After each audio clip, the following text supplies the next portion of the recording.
বীরপাড়ার assistant labour কমিশনারের অফিসে আয়োজিত বৈঠকে ফালাকাটার তাসাটি চা বাগানের মালিকপক্ষ অনুপস্থিত থাকায় সোমবারও জট কাটল না।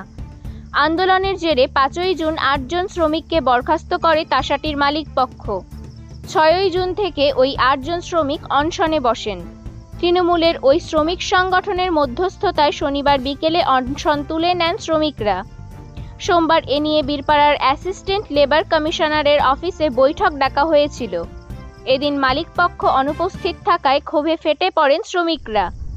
শ্রম দপ্তর সূত্রের খবর, 13ই জুন আরেকটি বৈঠক ডাকা হয়েছে। প্রসঙ্গে কি বলছেন তৃণমূল চা বাগান শ্রমিক ইউনিয়ন এবং বিজেপির বিটিডব্লিউ এর দুই নেতা, শুনে নেওয়া যাক।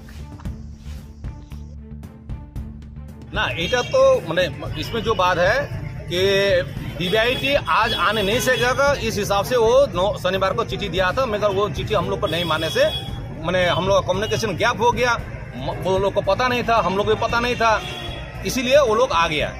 ठीक है, लेकिन डीबीआईटी ये बोला है कि 13 तारीख मीटिंग बुलाने से वो लोग आएगा, 13 तारीख आएगा, मीटिंग होगा, उस दिन से सिद्धांत होगा नहीं होगा उसे हम लोग। लेकिन हम लोग ये लोग का साथ में है, ये 8 आदमी का साथ में है, ये पूरा मजदूर का साथ में है, हम लोग के साथ में। ये 8 आदमी केवल अलग हिसाब से नहीं। ये 8 জনের ব্যাপারটা হলো পুরো ডুয়ার্সে কোনো চা বাগানে 400 লিটার নেই। আমাদের বাগানে যে হোক, আমাদের সেন্ট্রাল কমিটি কি করে 400 লিটার একটা এগ্রিমেন্ট করে ফেলছে। এই এগ্রিমেন্টের মধ্যে ওয়ার্কার সেই 13-14 দিন নাগা হওয়ার পরে একটা আন্দোলন করলাম। আন্দোলনের ভিতরে আমি কিন্তু এগ্রিমেন্ট হিসাবে আমি স্বয়ং ছিলাম এখানে। তার জন্যে কিন্তু আজকে এই যে এই মানে ডিসমিস করাটা আমার উপরে প্রথম তো সবথেকে বড় আমার উপরে লাগছে। তারপরে কোম্পানি এক সাইড তো বলবো না, আমি 2 সাইড কথা হয়েছিল। ডিবিআইটি 2023-এ 3 তারিখে যে ওই ডিবিআইটিতে কথা হয়েছিল কি তুমি কিছু নেও, ওয়ার্কারকে কিছু তোমাকে দিতে হবে, কিন্তু ও না দিয়ে খালি নিচ্ছে।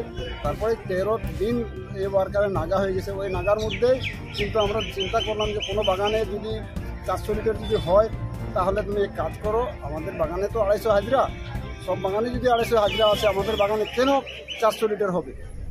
যদি তুমি মেশিন তুমি যে কোনো আনতে পারো, কিন্তু একটা ওয়ার্কারকে তো উঠাই স্প্রে করতে হবে।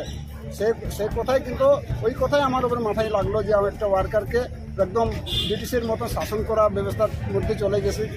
এই ব্যবস্থার জন্য আন্দোলনটা করছিলাম 2 দিন আন্দোলন করার পরে বাগানটা তো আমরা বন্ধ করি নাই, বাগানটা তো মালিকরাই বন্ধ করছে। মালিক বন্ধ করার পরে আমাদের উপরে একটা ঘাড়ে চাপাই দিল কি এত ক্ষতি হয়েছে। ওই ক্ষতিটা কি আমরা ভোগদান? আমাদেরকে বলছিল যে গ্যাজুটিটা আমি কনভার্ট করে দেবো। যেটা ইনফরমেশন পেয়েছিলাম, আমরা গত শুক্রবার একটা ইনফরমেশন দিয়েছিলাম এলজি সাহেবকে, আর ওনারা আমাদের চিঠি দেখিয়ে একটা চিঠি করা হয়েছে আজকের মিটিংয়ের আয়োজনের জন্য।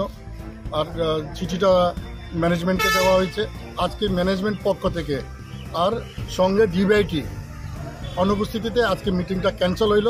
এই ক্যান্সেল যে মিটিংটা হইল, এটা আমাদের মাথায় ছিল না যে আজকের মিটিংটা ক্যান্সেল হচ্ছে, যেহেতু গ্যাপ কমিউনিকেশন যে ডিবিআইটি চিঠি করে দিয়েছিল এলজিকে, এই মেলটা আমাদের কাছে না পৌঁছাতেই আমরা আজকে এইখানে উপস্থিতি হয়েছি। এখন দেখতে পারলাম যে অলরেডি শনিবার মেল করে দিয়েছে, চিঠিপত্র করে দিয়েছে আজকের মিটিং ক্যান্সেলের জন্য। তো এটা না হওয়া উচিত ছিল, হয়ে গেছে। যাই হোক, তো আগামী আমাদেরকে প্রতিশ্রুতি দিয়েছেন কি আগামী 13 তারিখ মিটিংটা ডাকা হবে, আর ওই আশা রাখছি যে আগামী 13 তারিখ যে মিটিংটা হবে ওইখানে আমাদের ফলাফল বের করে নেব। আর দোনো ইউনিয়ন আমরা উপস্থিত ছিলাম। আমি ভারতীয় tea workers union vice president কিশোর বিশ্বকর্মা। কি মনে করছেন 8 জন শ্রমিক কি কাজ ফিরে পাবে? নিশ্চয়, এটা নিয়ে আমরা আগামী যদি 13 তারিখ আমাদের ফসলা যদি ভালো আমাদের পক্ষে না হয়, তাহলে আমরা 14 তারিখ থেকে একটা আন্দোলনে নামবো। আর আমরা ওদের সঙ্গে আছি, আগামী দিনেও থাকবো, ভবিষ্যৎ দিনে ওদের সঙ্গে আছি।